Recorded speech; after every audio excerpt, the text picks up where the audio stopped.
The Good Reading Podcast is brought to you by Read, the monthly book subscription that pairs a new release book with a pampering gift delivered to your door. There are new books every month and 9 genres to choose from. Why not spoil yourself or give the gift of a Read subscription today? Visit luxury.com.au to find out how. Hello and welcome to the Good Reading Podcast. Larissa Behrendt is a legal academic, a writer, filmmaker, and Indigenous rights advocate. Her first novel, Home, won the 2002 David Unaipon Award and the 2005 Commonwealth Writers' Prize. Her second novel, Legacy, won the 2010 Victorian Premier's Literary Award. Larissa has also published numerous works of non-fiction, including Finding Eliza, Colonial Power, and Storytelling. She is also a multi-award-winning director and writer of documentary films, including After the Apology and Innocence Betrayed. In 2009, she was named NAIDOC Person of the Year, and in 2011, the New South Wales Australian of the Year. Larissa was the first Indigenous Australian to graduate from Harvard Law School. She is currently Professor of Law and Director of Research at the Jumbana Indigenous House of Learning at the University of Technology, Sydney. Larissa is also the host of ABC Radio National's Speaking Out, a program that covers politics, arts and culture from an Indigenous perspective. Today I'm talking to Larissa about her new novel, After Story. It's published by University of Queensland Press. Larissa, welcome to the Good Reading Podcast. It's great to be here. Larissa, that has to be one of the longest, most impressive and most diverse biographies I've ever had to deliver. And that's still only half the story. There is more to say about your involvement in Indigenous education and the treatment of Aboriginal peoples in the criminal justice system. So my first question is, what does writing fiction bring to your already incredibly productive life? Well, actually, I love writing, and even if I wasn't being published, it would be something that I did. I find it therapeutic. I love it as a craft. So it gives me a great deal of pleasure to do it. I find in doing difficult legal work particularly, that having creative outlets is really important to me. So there's an element of well-being and looking after myself that comes from it. But also importantly, I think as an advocate for change, I've really been interested in the power of storytelling to bring, I guess, a human dimension to the legal issues that I'm working on, and as a way of, I guess, reaching a broader audience to think about things that I think are difficult systemic problems. We'll jump into some of those issues a bit later, but I'm always interested in what titles tell readers about the contents of a book. What does After Story tell us about this book? Well, I think for me, one of the big thematics I was really looking at is the power of storytelling. And I do that from a range of perspectives. As somebody who grew up just loving reading, and reading was a real escape for me, and I learned a lot about the world through books, and I still love reading. So there's the sense of the power of story being a place to escape to. I come from a culture where story is a really important part of our culture because we have oral histories. Our laws, our protocols are all within our cultural stories, our Dreamtime stories. Over time, I've realised how important the process of storytelling is to the people I work with, particularly people who come from marginalised backgrounds and whose story often doesn't get told. It's important for us to hear those stories. It's important for people to have a platform to tell them. It's partly why not only did I move into fiction writing and storytelling in that way, but I love broadcasting. I love radio as a medium where you hear people's voices. And it was a big draw for me going into the world of documentary, where it was really a place for me to not be an advocate so much by putting myself in the position of telling a story, but creating a space to tell the stories of other people who I thought had compelling stories that needed to be told. The title speaks to the importance of story, but not just the process of story, but where we get to after we hear those stories and think about them. And that's where the title After Story comes from. Is there somehow something at odds between your work as a legal advocate and this idea of storytelling, a world based on evidence and reason versus a world that's much more focused on a long enduring thread of culture through which, I guess, stories, not just stories, but people and places and even law are told. Is there some kind of conflict for you between those two? I felt quite a range of tensions. It's a great observation, really, because there is the tension in what you're describing of the way that Western law focuses on what it calls, what the idea that there are facts that can be known, that you apply a set of laws and somehow you get a just outcome. There's so many flaws with that, but it's also in tension with the way that we, in my culture, think about the process of justice, which is much more a community-based process and where people get to give much more vocalization to how they've been affected by something. And solutions were never in incarceration. The idea of punishment and rehabilitation were much more complex in those communities. So there's that aspect. But I always struggled too, just being a law student and having an Aboriginal background. Aboriginal issues are always talked about as problems, whereas I come from a community where I see so much resilience and problem solving. Always to see yourself as the problem that needed to be solved was quite confronting for me. A lack of celebration of resilience, a lack of celebration of the importance of self-determination was difficult for me. And I guess the other thing that I explore in the book a bit is, as an Indigenous person, when you sit in a law school particularly, there are a range of things that you look at in relation to statistics and data, particularly deaths in custody and victims of crime statistics, where we are overrepresented in those areas. And it is usual, not unlikely, and in my case it was the case, that I had very real lived experience of those things. I had a death in custody in my extended family that was looked at as part of the Royal Commission.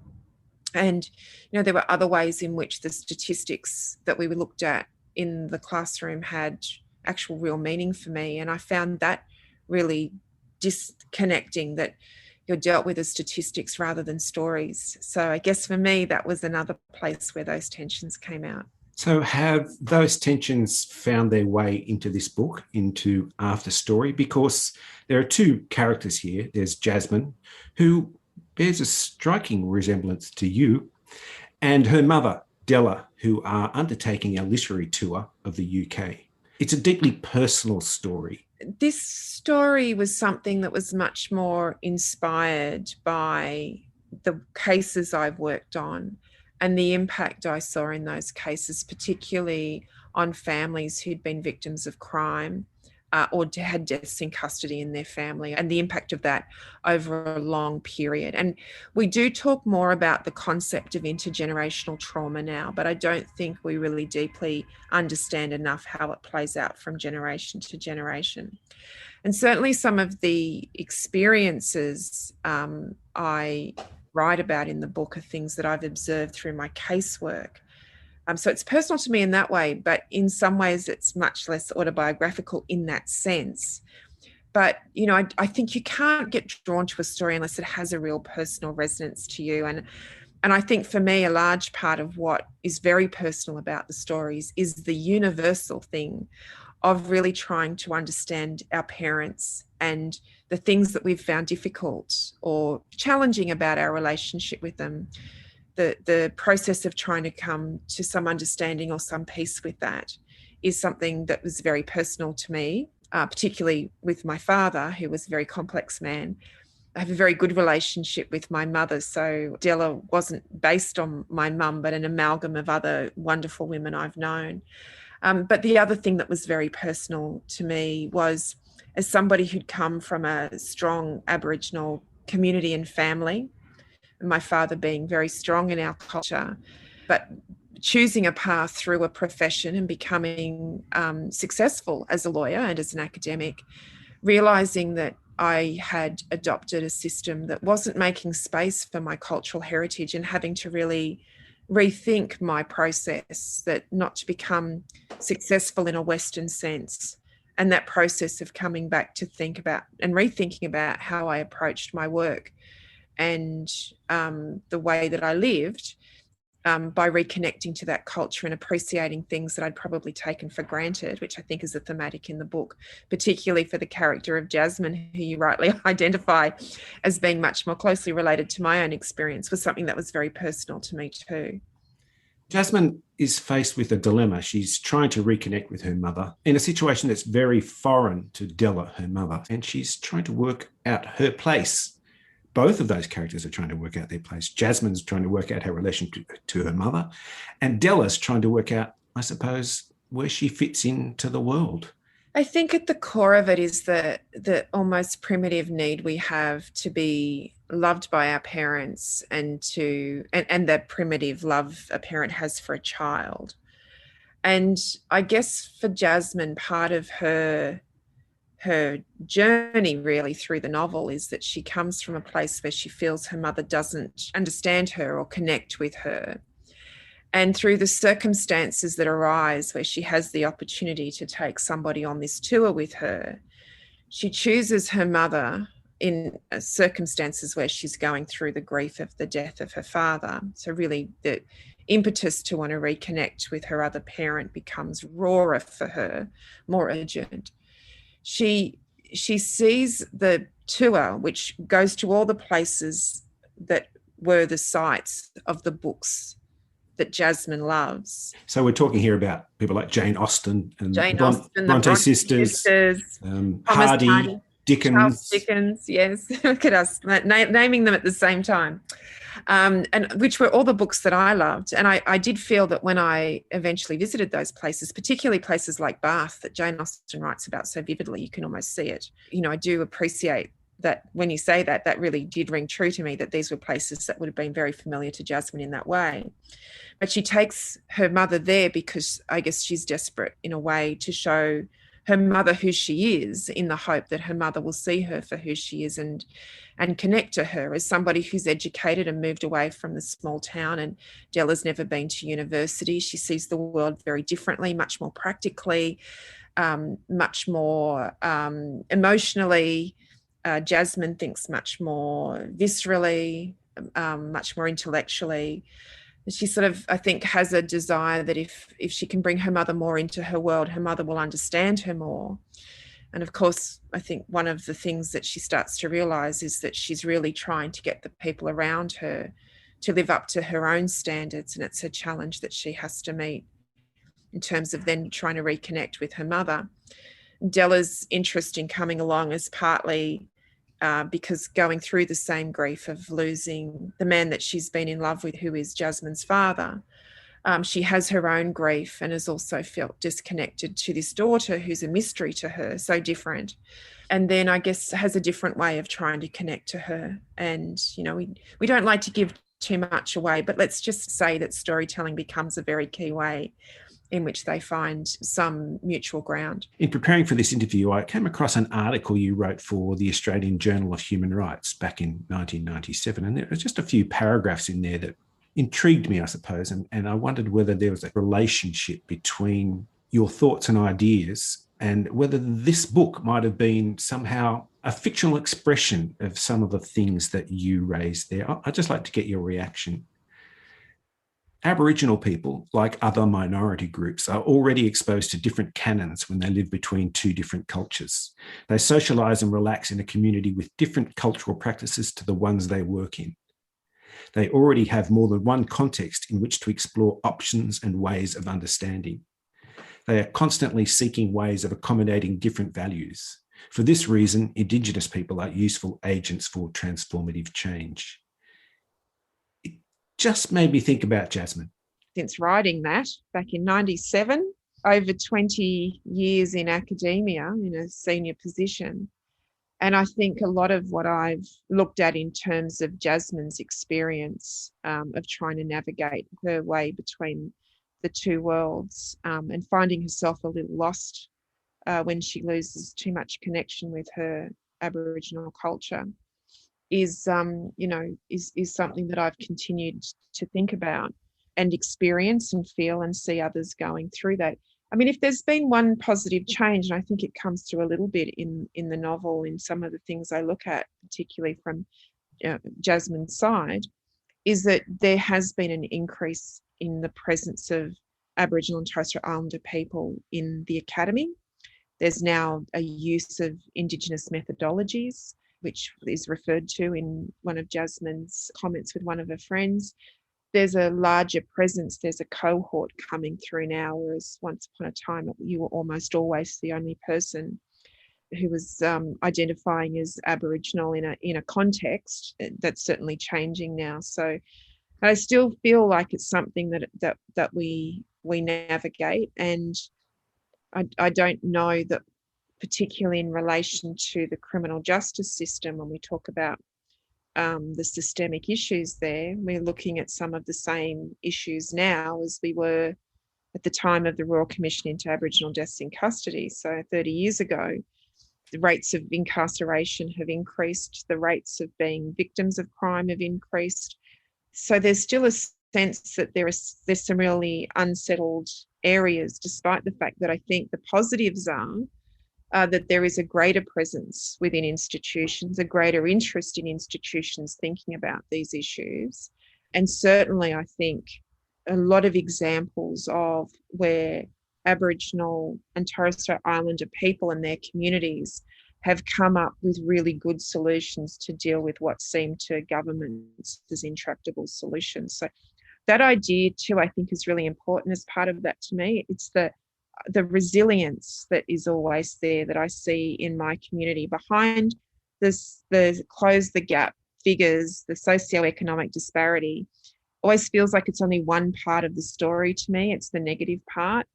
And the positive strengths-based part is these amazing people, these great storytellers, these generous hearts, these great minds, these practical people, the resilience, particularly of women in the Aboriginal community who hold families together, hold communities together.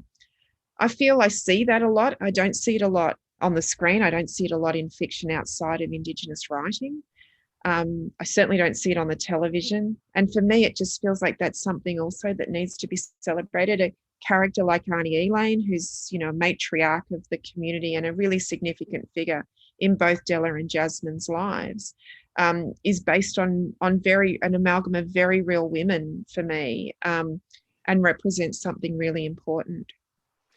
And how important do you think the emergence of new Indigenous writers of fiction is to telling that story, of making people aware of what's going on?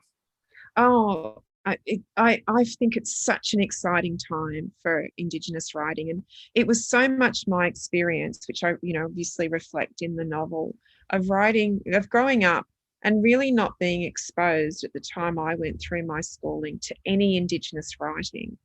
And what a revelation it was when I finally started to discover it. And actually the first book I ever read by a person of colour was The Colour Purple by Alice Walker. And it was just an absolute revelation to me. And then I read everything by Toni Morris, and I felt like there'd been this whole world that I'd been kept from. And as somebody who just loves reading, that was such a joyous thing.